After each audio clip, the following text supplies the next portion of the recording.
é a projeção, então, dessa prega peritoneal em direção ao baço. Então, da curvatura maior do estômago em direção ao baço. Então, aqui está ele, ó. O número 6, gastrocólico, olha só, da curvatura maior do estômago em direção ao colo transverso. Então, recebe o nome de aumento maior. Então, esse é o de número 6. E, finalmente, o o colicofrênico. Cólico vem de colo. Se você pegar e observar, nós vamos ver que, principalmente do lado esquerdo, eu tenho a transição entre o colo transverso e o colo descendente. Isso é chamado de flexura, certo? Flexura cólica esquerda, ou flexura esplênica, por estar próxima do baço, certo? Aqui eu tenho, mantendo essa flexura, um ligamento que se projeta, então, da alça intestinal em direção ao diafragma, para manter essa flexura, então. Então, esse é o... Tchau, Du. Então, esse aqui... Olha o japonês aqui, ó. Põe a cara aí, japonês. E aí, povos e povas? Olha o japonês aqui. E vocês achou que digestório era mais fácil, né? Então. Certo? Então, este é o colicofrênico. Tchau, Du. Beleza? Da parede anterior, nós vamos ter as pregas. Então, olha só, essa é uma vista interna. E vocês estudaram a bainha do músculo reto. Olha a linha arqueada aqui e a semilunar. Ok? Nós vamos ver que quando o peritônio passa por cima dessas estruturas da parede anterior, formam algumas pregas. Então, nós vamos ver aqui, ó, esta é a bexiga, e partindo da bexiga em direção ao umbigo, na parede interna, eu tenho um úraco, que é um remanescente embriológico, certo? Da vida fetal. Onde eu tinha as excretas nitrogenadas da urina sendo eliminadas pela mãe através do cordão umbilical.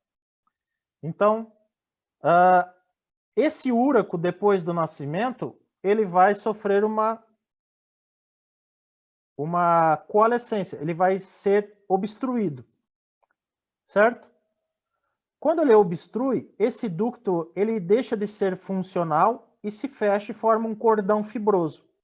O peritônio, quando passa por cima desse cordão fibroso, é como eu havia dito do lençol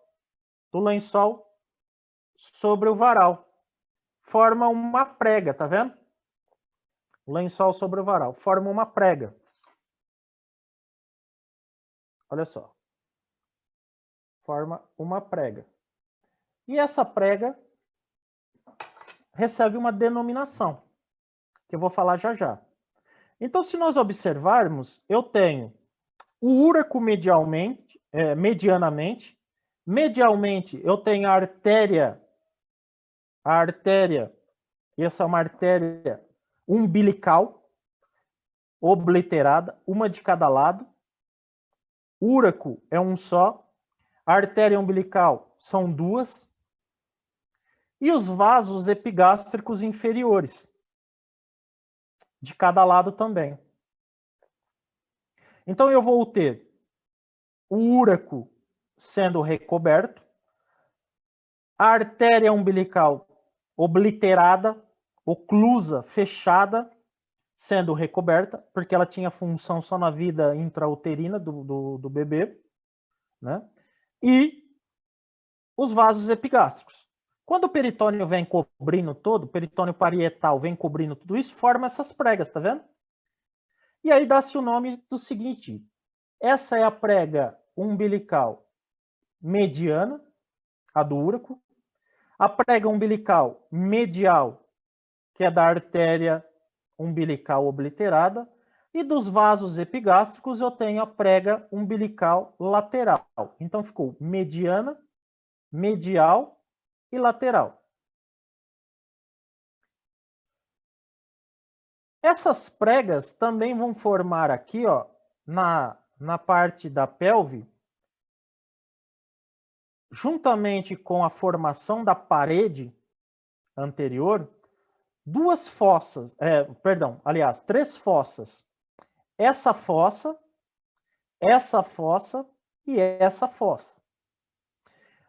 A fossa entre o ligamento, entre a prega umbilical mediana e medial, é a fossa supravesical. Então, a fossa entre a prega umbilical mediana e medial é a fossa supravesical. A fossa entre a prega medial, umbilical, medial e lateral é chamada de fossa inguinal medial.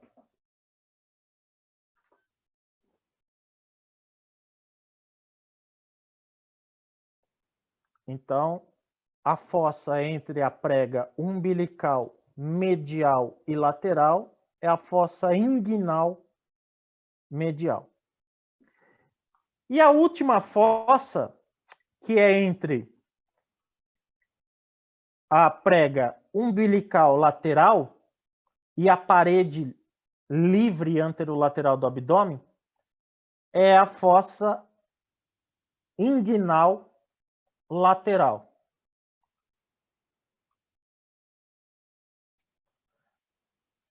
Esse ponto aqui, ó, da fossa supravesical e a fossa inguinal lateral são pontos potenciais de desenvolvimento de hérnia inguinal, onde uma alça intestinal junto com o peritônio pode empurrar essa parede e exteriorizar profundamente a pele, indo em direção ao escroto.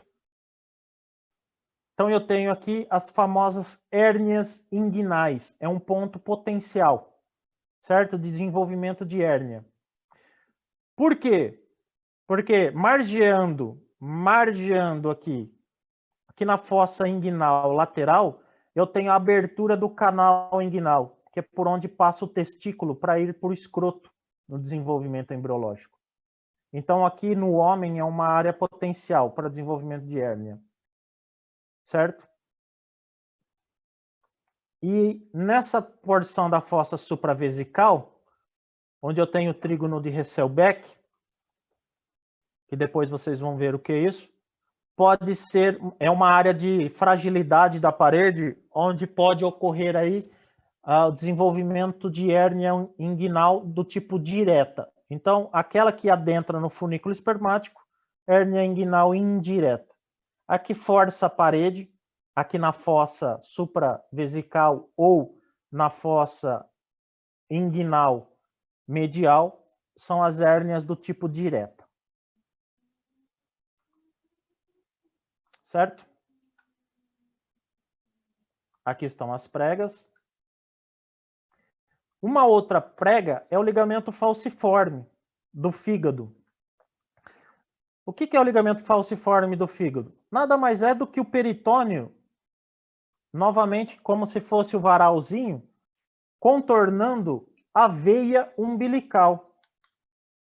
A veia que conecta o fígado do feto ao cordão umbilical.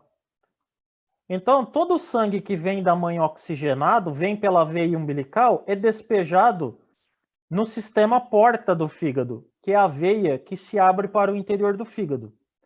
Qual é a intenção disso? Uai, se a mãe está se alimentando pelo bebê, o sangue que está trazendo os nutrientes da mãe precisa ser metabolizados pelo fígado do bebê. Então, nada mais justo e inteligente do que esta veia porta terminar por desembocar, né, essa veia umbilical, perdão, terminar por desembocar no sistema porta, que é a veia que reúne a drenagem de todo o intestino. Então, todos os nutrientes absorvidos pelo intestino caem no sistema porta e passa pelo fígado. Assim também se faz os nutrientes que vêm da mãe.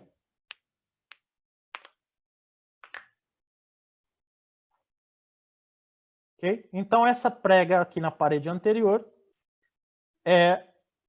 nada mais é do que o ligamento falciforme, e o ligamento falciforme é a prega do peritônio contornando a veia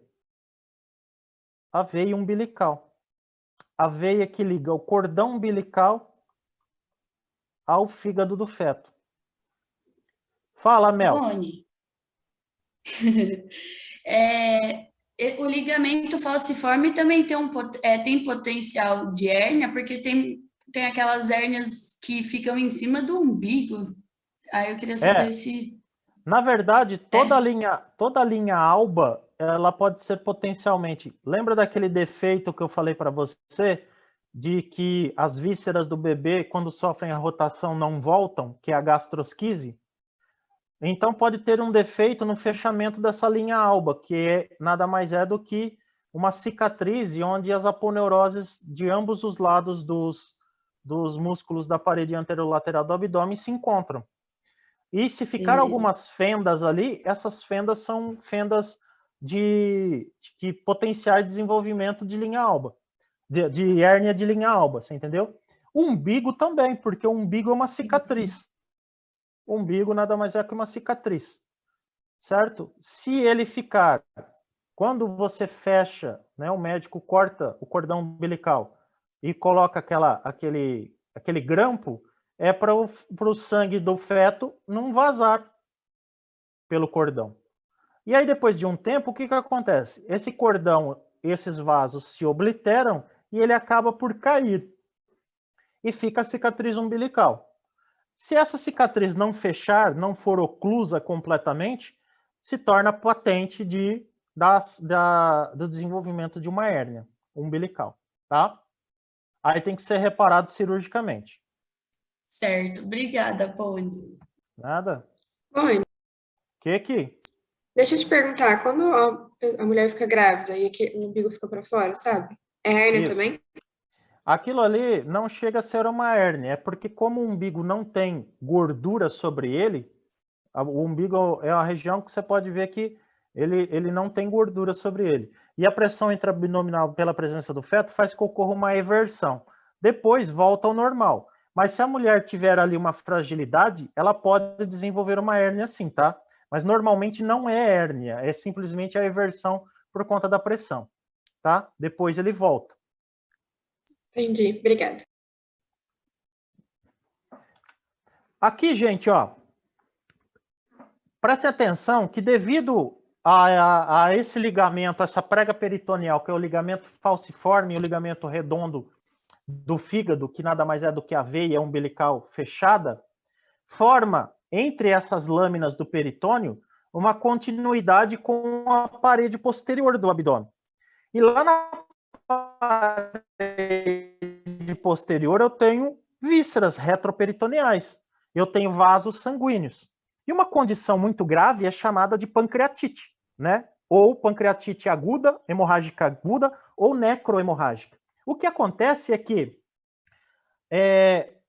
em algumas dessas pessoas, esse caso de pancreatite necrohemorrágica ou hemorrágica, devido à disseminação desse sangue do processo inflamatório e hemorrágico que ocorre no pâncreas, esse sangue pode utilizar esses dois folhetos, passar pela cicatriz umbilical e formar essa mancha de sangue, né, violácea. Violácea é violeta, vermelhada, né, de sangue, como se fosse uma equimose, que é a mancha roxa, periumbilical, tá vendo? Isso é um sinal de Cullen. Esse sinal de Cullen é indicativo, então, de lesão pancreática. Gravíssimo isso aqui. E existe uma outra condição, que é o sinal de Turner também, de Gray-Turner, que eu vou mostrar já já. Certo? Então, olha só, o pâncreas está aqui, ó. Tá vendo o pâncreas aqui? Só que entre esses folhetos peritoneais, tá vendo, ó? Esse sangue pode vir até o umbigo. Olha o ligamento falciforme aqui, ó. Essa é a veia umbilical que foi obliterada, formou o ligamento redondo. E aqui é a projeção do ligamento falciforme, peritoneal com a parede. Então, o sangue daqui do pâncreas, ele pode caminhar por entre esses folhetos e se externalizar nessa região do umbigo. Dá-se o nome de sinal de Cullen. Certo? Outra situação, olha aqui, ó, é a sinal de Cullen seguida do sinal de Gray-Turner, que é a equimose no flanco. Aqui no caso dessa pancreatite necrohemorrágica, não é isso? Então, dessa forma, esse extravasamento de sangue é indicativo de lesões vasculares internas ou lesões de órgãos, como o pâncreas, que tem um extravasamento de sangue perigosíssimo, complicado, e esse sangue pega esses folhetos de continuidade e vem para a superfície do corpo. Tudo bem? Aqui é uma situação em que, olha o que o médico fez. Ele está fazendo aqui uma cirurgia exploratória por vídeo. E ele injetou o que aqui dentro? Ar. Observe que expandiu. Aqui está a fonte de luz, através do trocânter. Ele injeta ar. Olha o ligamento falciforme aqui, ó, com a veia umbilical obliterada. Todo esse conteúdo aqui, então, a cavidade que era uma cavidade virtual se tornou real, para ele poder ter espaço para manusear as alças intestinais. Certo? Olha o ligamento falciforme.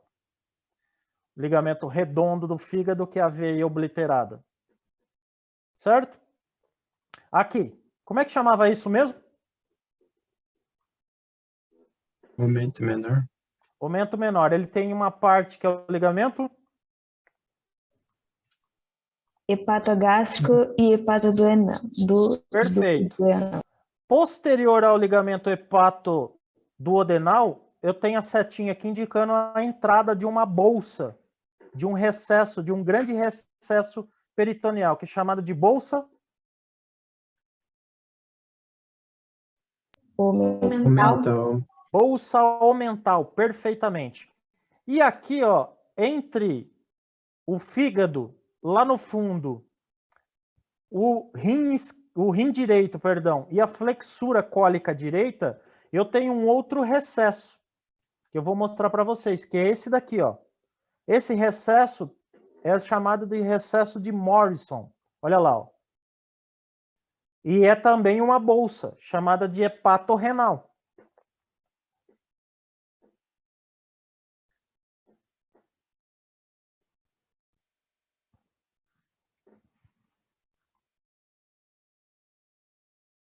Certo? Então, a bolsa omental, esse forame é chamado de forame omental ou forame de Winslow, que é o epônimo dele. Winslow. E aqui é a bursa hepatorrenal, cujo epônimo é de Morrison. Os cirurgiões gástricos, eles adoram usar epônimos. Não, todo cirurgião adora usar epônimo. E ele vai questionar você. Como é que chama? Se você falar forame omental, ele vai falar, não é. É forame de Winslow. Aí você fala para ele assim, você sabe quem foi o Winslow? Ele vai falar que não sabe. Agora, você sabe o que é forame omental? Não é muito mais sugestivo? Que é a forame? Forame do crânio não é uma abertura? Forame não é uma abertura? Omental não é um forame que se abre para a bolsa omental? Agora fala para ele, qual é a importância de você falar Winslow, cavalo? Você está fazendo um salve para quem? Ele nem sabe quem foi o Winslow. Tá certo? Olha. Que? Pode me explicar a relação do ligamento falciforme com o redondo do fígado de novo? O falciforme nada mais é que... Olha só. Imagine que essa caneta seja a veia umbilical. Ela está funcionando no fetinho. Cortei o cordão umbilical, ela fecha. A veia umbilical, liga o cordão umbilical, que está trazendo os nutrientes da mãe, ao fígado do feto. Tudo bem? O peritônio vai ali e cobre ela, assim. E se prende à parede, como se a minha mão aqui, ó, fosse a parede anterior. Então, tá vendo que o forame, perdão, a veia umbilical obliterada, ela vai se tornar o ligamento redondo do fígado. E essa projeção que eu estou passando o dedo aqui, ó, do peritônio, que se prende, que se estende do nosso ligamento redondo até a parede anterior, que é a minha mão, forma o ligamento falciforme. Por que ele chama falciforme? Porque ele tem o formato de uma foice. A foice é aquela foice da morte, sabe? Aquela foice da morte. Deixa eu ver um papel aqui.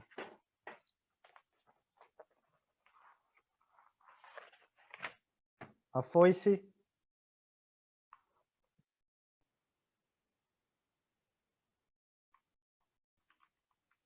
Sabe isso aqui, ó? Consegue ver aí a foice da morte? Então, isso aqui é um ligamento falciforme, em forma de foice. Tudo bem?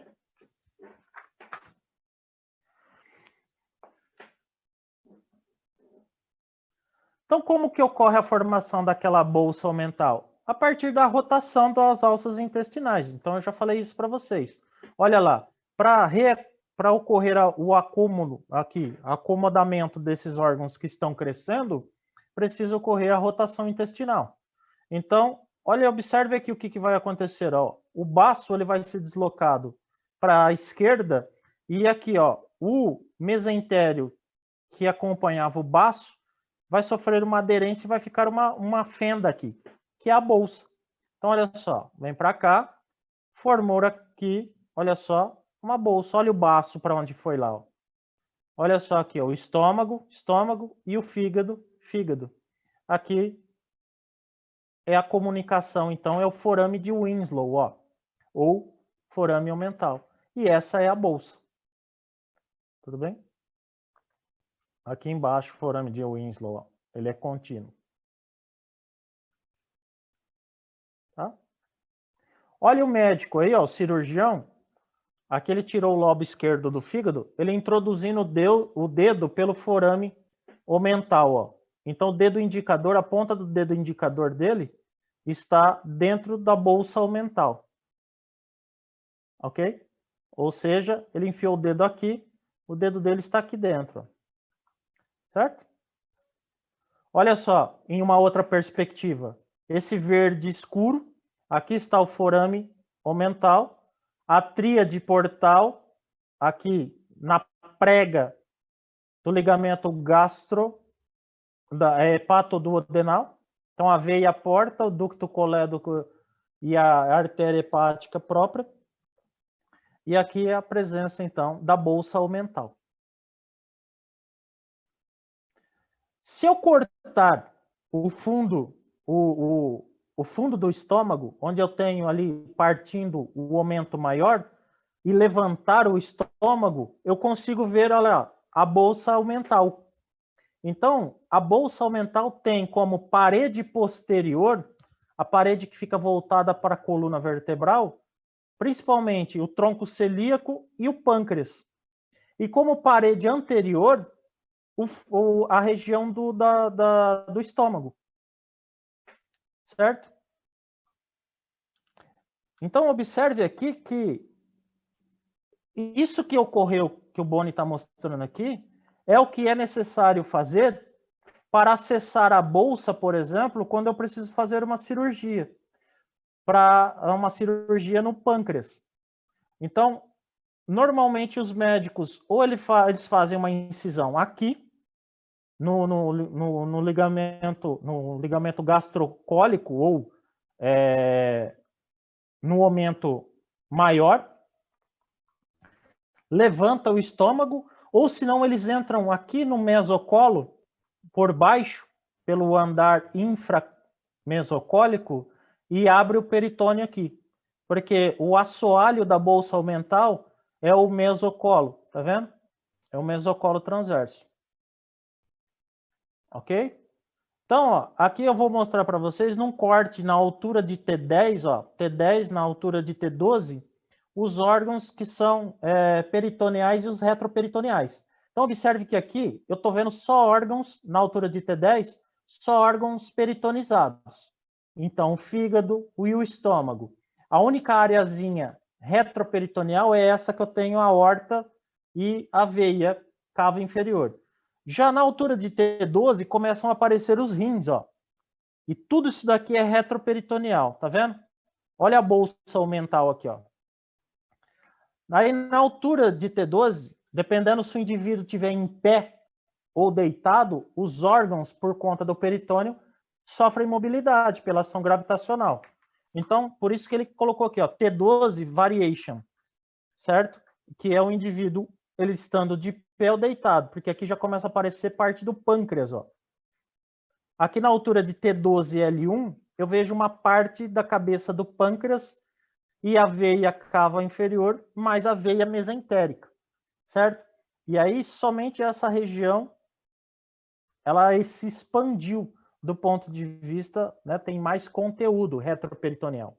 Observe que não há espaço na cavidade peritoneal, é tudo virtual. Olha só, entre L1 e L2, entre L3 e L4. Quando eu falo L1, L2, L3, L4, vocês sabem que eu estou falando de referência da coluna vertebral, né? Então, L1 é a primeira lombar, certo? L2 é a segunda vértebra lombar, tá? Quando eu dei aula para vocês de coluna, eu chamei a atenção que a gente utiliza as vértebras para poder buscar referência de disposição orgânica dentro das cavidades. Assim como a C2 fica no fundo da faringe, da orofaringe, tá? Então, a gente vê aqui que em L1 e L2, já estamos no polo inferior do rim. Em L3 e L4, o rim já até desapareceu. E eu vejo aqui retroperitoneal só o colo ascendente e o descendente. Certo? Os órgãos que são subperitoneais ou infraperitoneais, que estão abaixo do peritônio, são os que estão na pelve. Então, olha só, o peritônio vindo aqui, ó, ele passa sobre a bexiga e não envolve a bexiga completamente. Então, a bexiga não é peritonizada, ela é subperitoneal, está abaixo. Olha o peritônio passando aqui, ó, abaixo do peritônio, bem como o útero. Olha a vagina onde está aqui. A vagina tem somente esta partezinha, que é chamada de recesso aqui, ó, é a fossa reto-uterina, ou fundo de saco de Douglas. Somente esse pedacinho que tem aproximadamente 1 centímetro de relação peritoneal. 1 centímetro. Olha só, num corte transversal eu vejo a bexiga, o reto e aqui, ó, como se fosse um lençol cobrindo a superfície da bexiga. E aqui aqueles 3 ligamentos, ó, o úraco, a prega umbilical mediana e as 2 artérias umbilicais, que formam o ligamento umbilical mediano e os 2 mediais. E aqui depois vai subir os laterais dos vasos epigástricos. Certo? Aqui um quadro patológico, Boni, quando eu tenho... Oi? o úraco é o ligamento umbilical mediano? É. Ah, tá. Aqui, ó, quando eu disse para vocês que a alça, quando ela pode girar em torno de si e torcer. Quando ela torce, ela não consegue, a irrigação não consegue atingir essa alça. E aí necrosa, olha o que acontece aqui, ó. Aqui nada mais foi do que uma alça intestinal que girou em torno de si. A aderência é diferente da coalescência. A aderência é patológica. Uma irritação, uma inflamação pode fazer com que essas alças intestinais, o peritônio visceral ou o peritônio parietal se encoste e forme aderência. E essa intussumpção é quando uma parte da alça escorrega dentro de si. Olha só o que aconteceu aqui, ó. É como se uma alça estivesse engolindo a continuidade dela. Isso também gera, pela ação da ação esfinctérica e propagação peristáltica, uma contração e aperta essa parte da alça intestinal que foi aí aspirada, levando à necrose. Certo? Olha só o que acontece aqui. No caso de peritonite, esse indivíduo passou por uma cirurgia, o médico manuseou as alças intestinais e ocorreu uma infecção, uma contaminação. E olha o que aconteceu aqui, ó. Brida, aderência, certo? Desbridar, separar, brida, juntar. Então, essas aderências também são chamadas, essas pontes colágenas aqui são chamadas de bridas.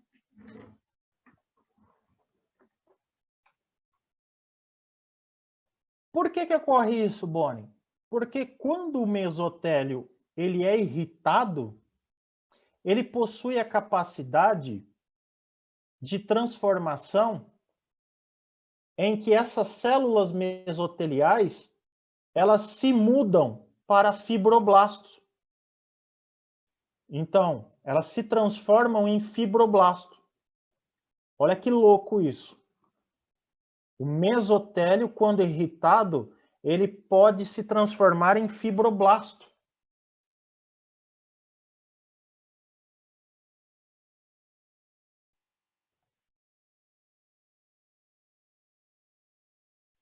Certo? E quando ele se torna fibroblasto, uma das características do fibroblasto é produzir fibras colágenas, tecido cicatricial. A fibrose é um excesso de colágeno produzido pelo fibroblasto. Quer um exemplo de fibrose? Cicatriz hipertrófica, o queloide.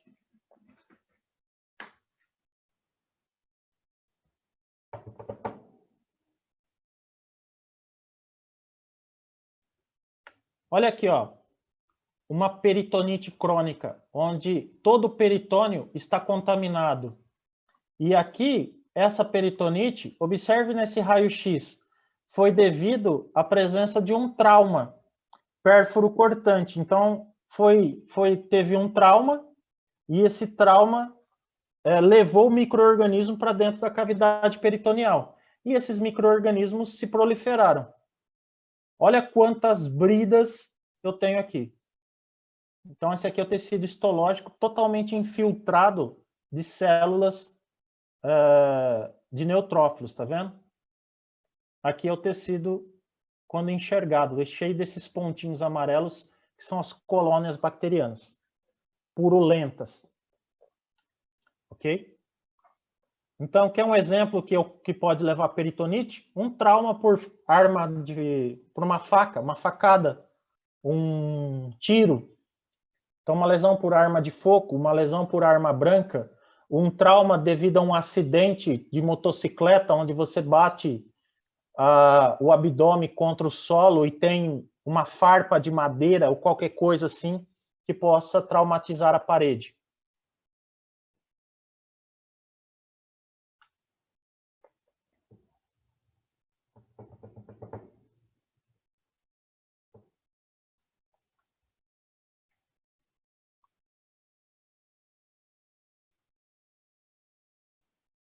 Resumindo, para nós em casa, vocês já estão em casa, eu que não estou.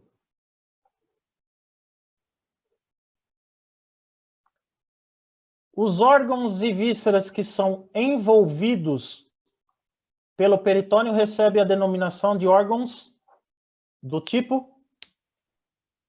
Peritonizados. Perfeito, meu garoto. Aqueles que só recebem parcialmente ou nem contato com o peritônio têm? Extraperitonizados? Extraperitoneais. E aí eles são classificados em retroperitoneais, os que estão atrás, certo? E subperitoneais, os que estão abaixo. Ok? Qual é o único órgão intraperitoneal? Ovário. Bora. Ovário. A cavidade peritoneal, ela é uma cavidade de que tipo? Virtual? Virtual. Quando ela se torna real? Quando tem ar ou líquido. Quando tem ar ou líquido, perfeito. Esse líquido pode ser de uma hemorragia ou também do vazamento de líquido numa perfuração da alça intestinal. Perfura a alça intestinal e o fluido que foi ingerido vaza, certo? Se o indivíduo estiver deitado, esses líquidos tendem a ocupar quais espaços?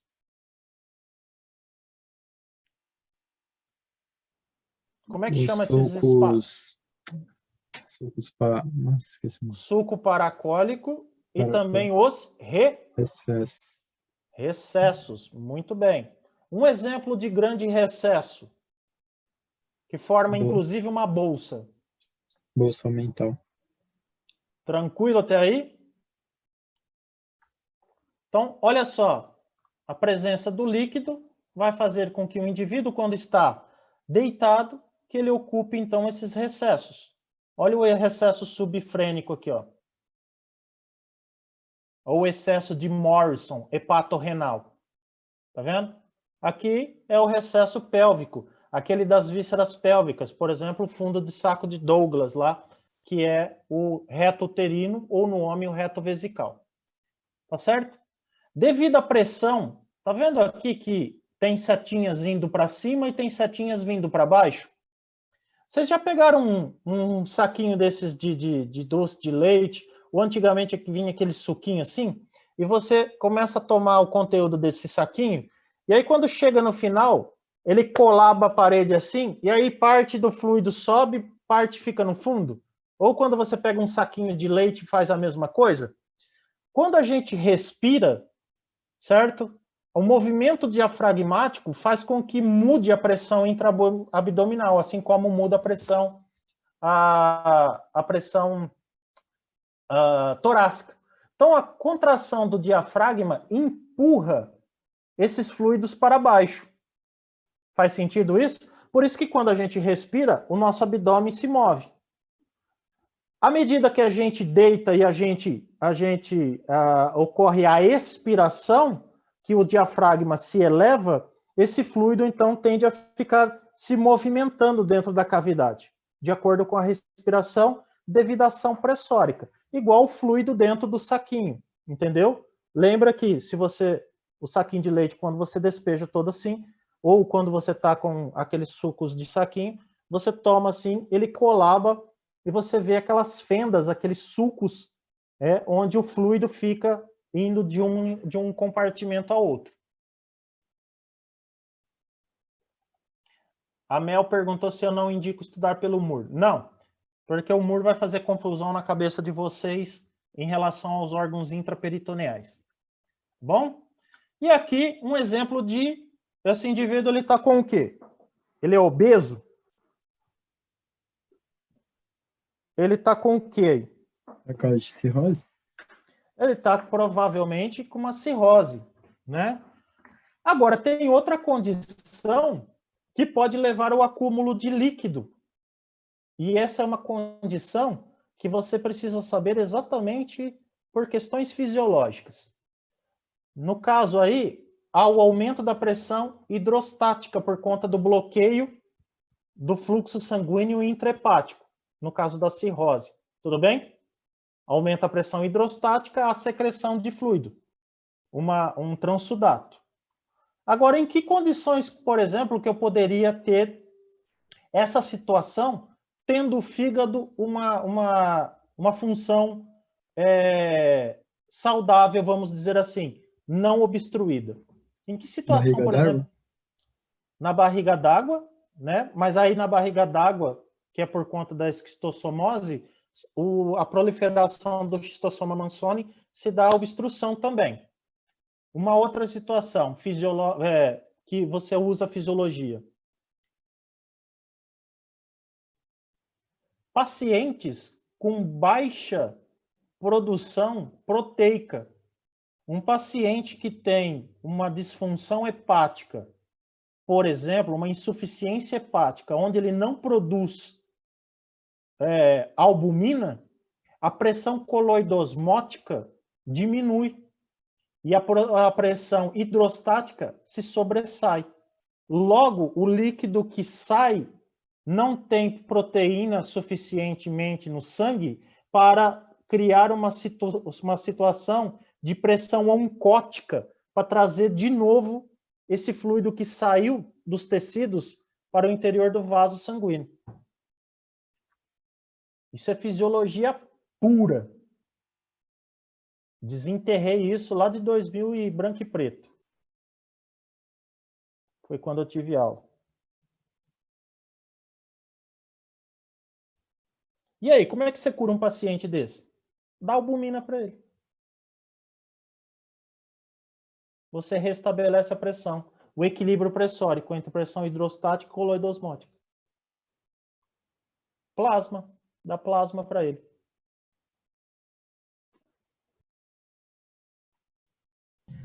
Ô, Boni, Que? ó, desculpa, eu não sei se eu entendi. O mesmo líquido que tá aí pra não permitir a aderência das vísceras é o líquido da cirrose É. e que você tá falando? Ah, tá. Só que no caso da cirrose, ele está sendo produzido em grande quantidade. Ele não está no equilíbrio fisiológico das pressões, certo? Agora, quando você tem, por exemplo,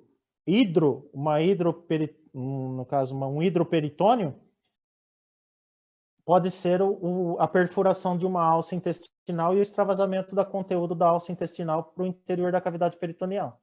Ou o trauma pode levar a uma ruptura da aorta e o extravasamento de sangue, certo? Aí, ó, terminei a aula com 20 minutos de antecedência. Só de peritônio. Dúvidas, desejos, anseios? É óbvio que vocês vão falar que não, porque vocês estão em casa, mas eu também já estou querendo ir em casa. E aí eu vou gravar as aulas de glândulas anexas e do restante que ficou de intestino. Glândulas anexas tem uma parte de fígado pesadona também. Beleza, gente? Show de bola. Quais são os alunos que saíram mesmo da faculdade? Como é que é o nome daquelas criaturas? Os desertores? Vocês lembram? Letícia Letícia Coraza. Coraza. Letícia Coraza. E mais quem? Vocês lembram? Tem mais algum indivíduo? Que eu saiba, sou. Beleza. Não, só para eu checar, porque eu sempre esqueço. Eu vou perguntar isso para vocês até a morte, porque a FACISB não tira da lista e eu esqueço. E aí, na hora de fazer presença, pode ser que eu coloque presença para esse ser que não existe. Beleza? Dúvidas, desejos, anseios? Falem agora ou calem-se para sempre. Não? Então, vão tomar banho e papar, que eu vou para casa tomar banho e papar. Tá bom? Tchau, Boni. Obrigada. Tchau, Boni. Obrigada. Tchau, Boni. Boni. Beijo do Tchau, pai. Boni. Tchau, Boni. Beijo do pai. Tchau, paixão. Oh, mas é falsa. Como é falsa, gente?